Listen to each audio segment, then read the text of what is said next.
Hello students, मैं Sunil Kumar government national college Sirsa के Hindi department से। आज का जो हमारा विषय है वो महादेवी वर्मा के कविता कह दे माँ क्या अब मैं देखूं।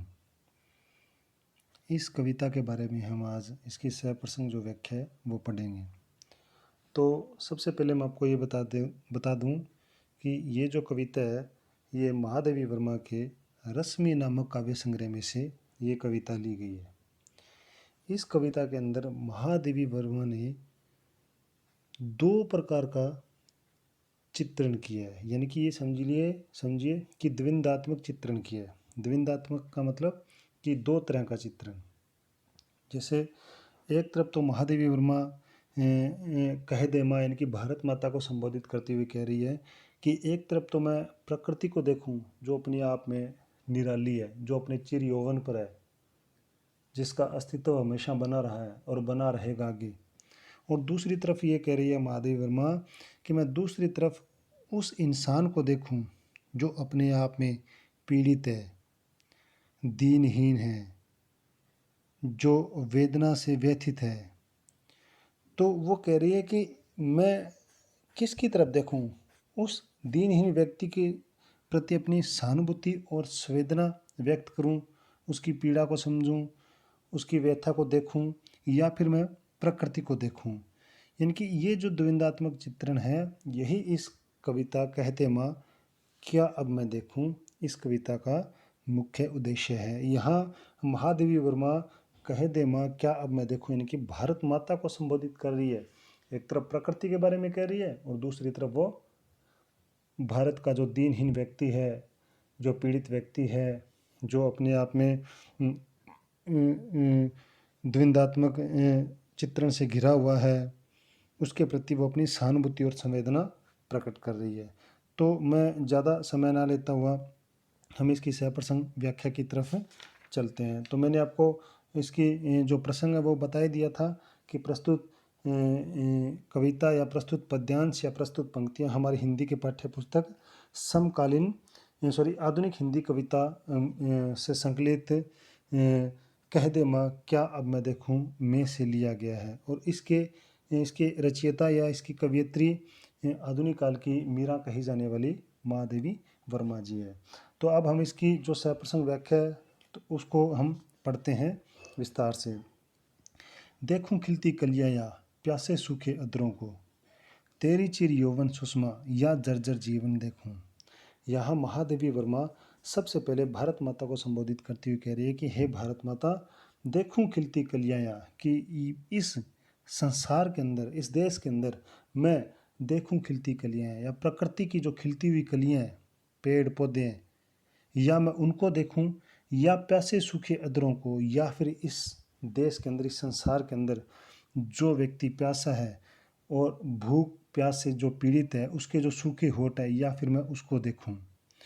तेरी चिर यौवन सुषमा या जर्जर जीवन देखूं। अब महादेव वर्मा फिर कह रही है कि या फिर मैं तेरा जो यौवन है, जो चिर लंबे समय तक निरंतर, जो तेरी जो सुषमा है, तेरी जो चमक है, कांति रूपी जो चमक है, प्रकृति को कह रही है कि प्रकृति का जो यौवन है वो निरंतर अविरल है, लगातार बना रहा है। या फिर मैं उसकी सुषमा, उसकी चमक को देखूं, या जर्जर जीवन देखूं, या फिर इस संसार के अंदर जो दीनहीन हालत के अंदर व्यथित पीड़ित जो जर्जर व्यक्ति है उसके जीवन को देखूं। मतलब वो प्रकृति और मनुष्य दोनों के बीच में सामंजस्य नहीं बिठा पा रही है। वो भारत माता से ये प्रश्न कर रही है कि मैं किसको देखूं, प्रकृति को देखूं या दीनहीन व्यथित पीड़ित लोग, व्यक्ति, मनुष्य को देखूं। देखूं हिम हीरक हंसते हिलते नीले कमलों पर, या मुरझाई पलकों से झरते आंसू कण देखूं। अब महादेव वर्मा इसमें कह रही है कि देखूं हिम हीरक हंसते, कि हिम हीरक, हिम का मतलब बर्फ, हीरक हीरे के समान। तो यहाँ कह रही है कि हिलते नीले कमलों पर, कवियत्री ये कह रही है कि जो नीले जो कमल के जो फूल है उन फूलों के ऊपर, उन फूलों के पत्तों के ऊपर हिम यानी कि बर्फ रूपी जो बूंद है वो किसके समान, हीरे के समान दिखाई दे रही है। और ऐसा लग रहा है कि जैसे वो बर्फ़ रूपी जो हीरे के समान जो बूंद है वो कमल के नीले कमल के फूल के ऊपर या पत्ते के ऊपर पड़ी है, तो ऐसा प्रतीत हो रहा है कि वो हंसता हुआ दिखाई दे रहा है।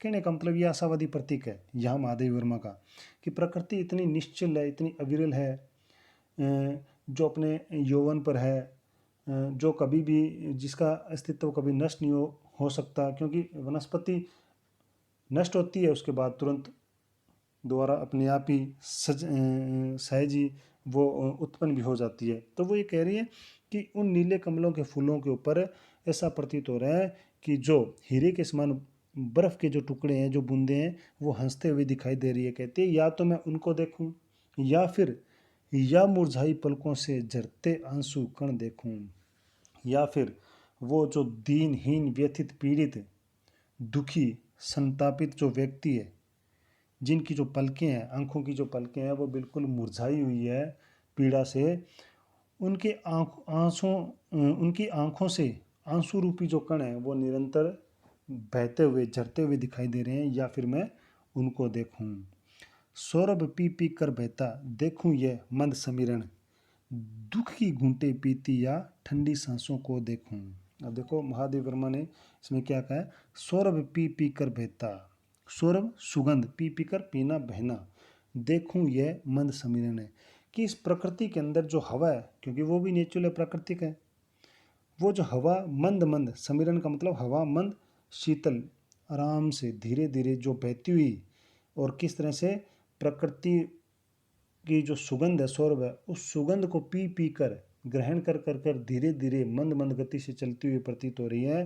कहते हैं या तो मैं उसको देखूं, और या फिर दुख की घूंटे पीती या ठंडी सांसों को देखूं, या फिर इस संसार में जो व्यथित पीड़ित व्यक्ति है वो अपने जीवन के अंदर दुख रूपी जो घूंटे हैं, निरंतर उसके जीवन में दुख है, उन दुख रूपी घूंटों को वो पीता जा रहा है निरंतर, और ठंडी सांसों को देखूं, या फिर उनके हृदय के अंदर जो वेदना है, जो पीड़ा है, और उस पीड़ा के माध्यम से उनके हृदय के अंदर जो ठंडी जो सांसें है, यहाँ ठंडी सांसों का मतलब निराशावादी का प्रतीक है, दुख का प्रतीक है, या फिर मैं उनके दुख को देखूं, उनकी निराशा को देखूं। कहने का मतलब या तो मैं तुम्हारी प्रकृति रूपी जो हवा है जो मंद मंद गति से बह रही है उसको देखूं, या फिर उन व्यक्तियों को देखूं जो निरंतर दुख रूपी घूंटों को पी रहे हैं और अपने हृदय के माध्यम से ठंडी ठंडी जो सांसें है वो ले रहे हैं। कहने का मतलब दुख रूपी जो सांसें हैं वो ले रहे हैं, उनको देखूं। खेलूं प्राग में मधु में तेरी वसंत छाया में, या झुलसे संतापों से प्राणों का पतझड़ देखूं। कहते हैं खेलूं प्राग में मधु में।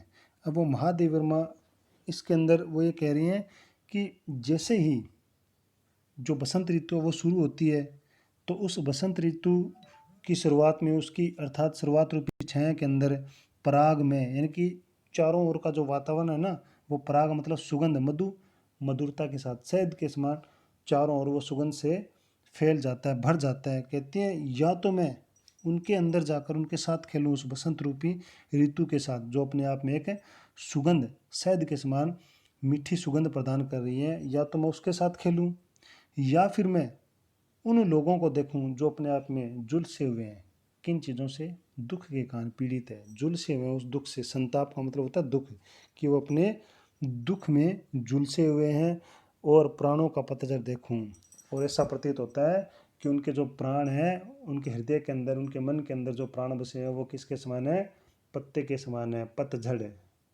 पतझड़ यानी कि पत्ता, उनका पता नहीं उनका प्राण रूपी जो पत्ता है वो कब झड़ जाए, या फिर मैं उनको देखूं, उनके हृदय के अंदर जो दुख है, पीड़ा है, उनकी तरफ देखूं।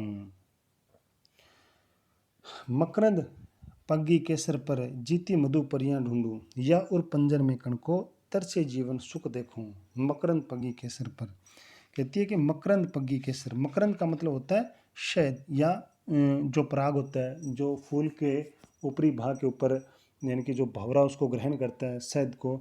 या कहती है महादेव वर्मा कि मैं उस मकरंद को देखूं पग्गी के सर पर, यानी कि जो केसर का जो फूल होता है उसके ऊपर जो पराग होता है, मीठा जो शहद होता है, उस शहद को जीती मधु परियां ढूंढूं।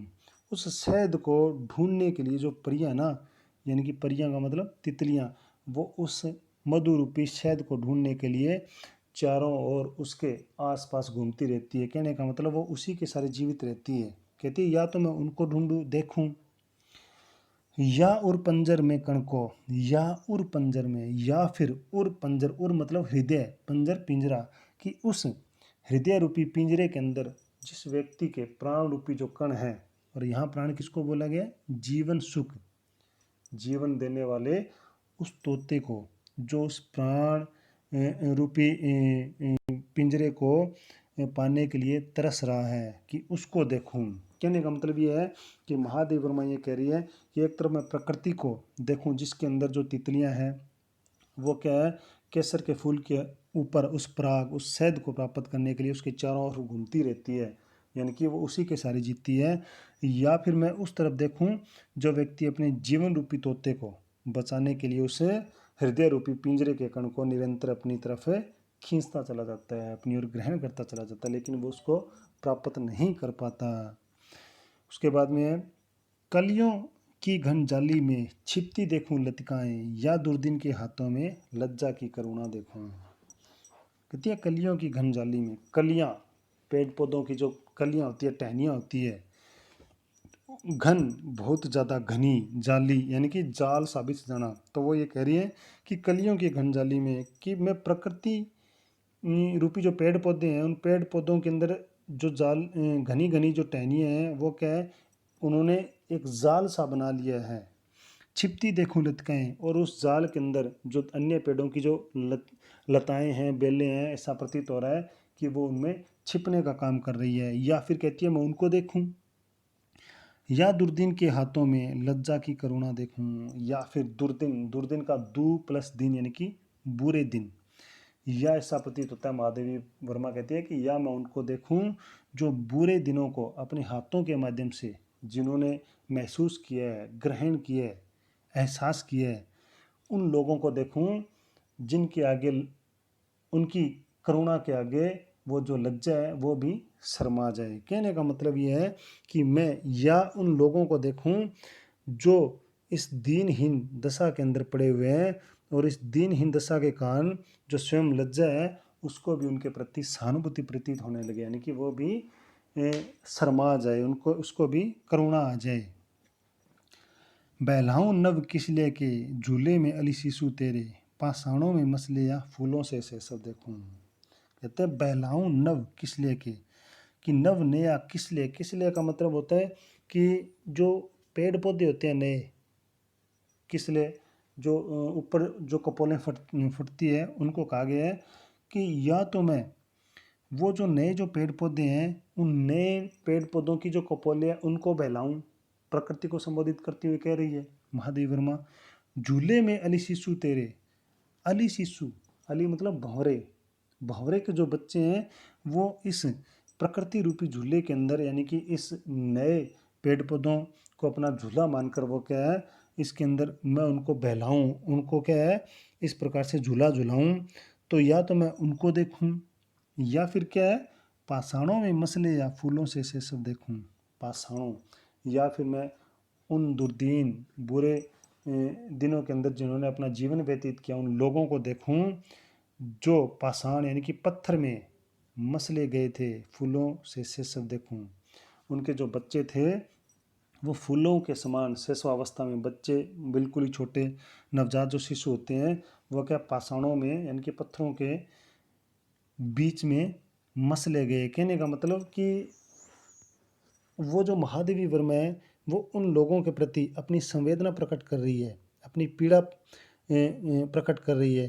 कहती है कि जो प्रकृति के तरह हैं, जो अली यानी कि जो भंवरे हैं वो शिशु तो बिल्कुल प्रसन्न है, उनमें तो किसी भी प्रकार का कोई दुख नहीं है। लेकिन जो सुकुमार है, जो छोटे मनुष्य के जो बच्चे हैं शेषावस्था में, वो क्या है पत्थर जैसी भयानक आपत्तियों में, पीड़ाओं में वो मसल दिए जाते हैं, यानी कि वो फूलों के समान होते हैं, उनको मसल दिया जाता है भूखमरी से या अन्य किसी भी प्रकार की पीड़ा से। तेरे असीम आंगन की देखूं जगमग दिवाली, या इस निर्जन कोने के बुझते दीपक को देखूं। अब महादेव वर्मा कहती है कि तेरे असीम आंगन की, तेरा जो आंगन है प्रकृति से कह रही है कि ये जो विशाल प्रकृति है इसकी कोई सीमा नहीं है, यानी कि इसका जो आंगन रूपी जो क्षेत्र है ये बहुत बड़ा है।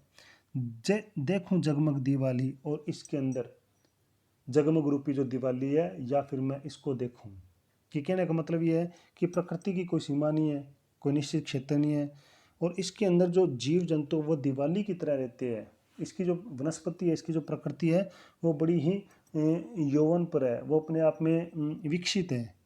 तो कहते हैं या फिर मैं उसको देखूं, या इस निर्जन कोने के बुझते दीपक को देखूं, या फिर मैं इस निर्जन कोने के, या फिर उन लोगों को देखूं जो दुखी है, पीड़ित है, जो अपने आप एक एकांत निर्जन, जहाँ पर कोई व्यक्ति नहीं, एकांत कोने में पड़े हुए हैं, बुझते दीपक को देखूं। उनके घर में दिवाली रूपी जो दीपक है उसको जलाने वाला कोई नहीं है, उस एकमात्र बुझते हुए दीपक को देखूं। कहने का मतलब है या तो मैं तुम्हारा सौष्ठव देखूं, सौंदर्य देखूं, तुम्हारा विकास देखूं, या दूसरी तरफ जो व्यक्ति है उस व्यक्ति को जो अपने आप में निर्जन कोने में दीनहीन पड़ा हुआ है, उसके एकमात्र बुझते हुए दीपक को देखूं।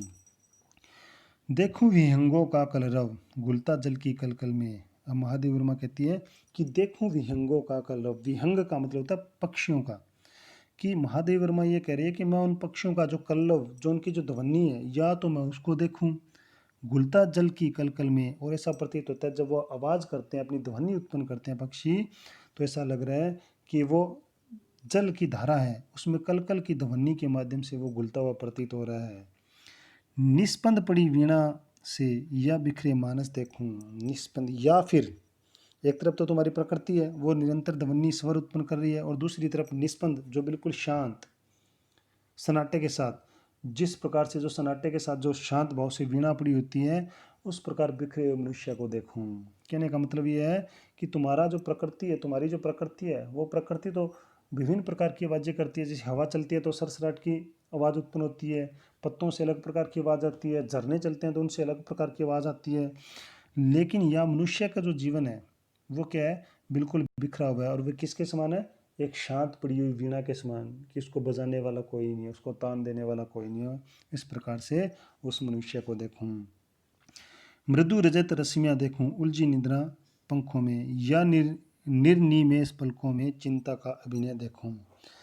मृदु रजत रश्मियाँ देखूं, मृदु कोमल, रजत चांदी के समान, रश्मियाँ रश्मि, यानी कि वो ये कह रही है कि या तो मैं चांदी के समान, तुम्हारी जो सुंदरता है, कोमलता है, प्रकृति से कह रही है, या तो मैं उसको देखूं उलझी निद्रा पंखों से। और ऐसा लग रहा है कि वो अपने आप में नींद में भी व्यथित है, नींद में भी उलझी हुई है, उस उलझे हुए पंखों को देखूं। कहने का मतलब ये है कि यहाँ जो महादेवी जो वर्मा है, वो इस पंक्ति के माध्यम से वो ये कह रही है कि जो मृदु रजत रश्मियाँ देखूं, कि जो कोमल रजत चांदी के समान जो रश्मियाँ हैं, या तो मैं उनको देखूं, और या फिर क्या है कि ऐसा प्रतीत हो रहा है कि तुम नींद के कारण अपने आप में अलसाई हुई सी, आलस्य में भरी हुई हो, यानी कि उलझी निंद्रा पंखों में, उलझी निंद्रा यानी कि आलस्य से भरी हुई प्रतीत हो रही है। या फिर मैं तुम्हें इस प्रकार से देखूं, या निर्निमेष पलकों में चिंता का अभिनय देखूं। और या वो ये कह रही है कि निर्निमेष पंखों से या पलकों में, निर्निमेष का मतलब होता है कि बिना पलक झपकाए हुए लगातार एक टकी के साथ देखना। तो वो कहते हैं कि वो मनुष्य जिनके हृदय के अंदर चिंता है, यानी कि चिंता रूप अभिनय रूपी जो चिंता है वो उनके हृदय में बसी हुई है, पीड़ा है, दुख है, वेदना है, और उन्होंने उस चिंता उनके सामने खड़ी हुई है, और वो उस चिंता को देख रहे हैं बिना पलक झपकाए हुए, एक टकी लगाए हुए। तो महादेव वर्मा कह रही है या फिर मैं उनको देखूं जो बार बार उस चिंता को देख रहे हैं। तो इस तरह से इस कविता के अंदर क्या है, महादेवी वर्मा ये कह रही है, एक तरफ प्रकृति को संबोधित कर रही है कि तुम्हारा जो सौंदर्य है, तुम्हारा जो विकास है, तुम तो निरंतर अविरल हो, हमेशा विकसित होती रहती हो। लेकिन जो व्यक्ति है, मनुष्य है, जो दुर्दिन बुरे दिनों के अंदर या जो पीड़ित है, उसके प्रति जो महादेव वर्मा है वो अपनी सहानुभूति दिखा रही है कि या फिर मैं उसकी तरफ देखूं। कहती है कि भारत माता को संबोधित करती हुई कह रही है कि मुझे ये समझ नहीं आ रहा कि मैं प्रकृति की तरफ देखूं या दीनहीन व्यक्ति की तरफ देखूं, इसलिए वो भारत माता से प्रश्न कर रही है। तो इस तरह से ये हमारा जो टॉपिक है कह दे माँ क्या अब मैं देखूँ ये पूरा होता है। धन्यवाद।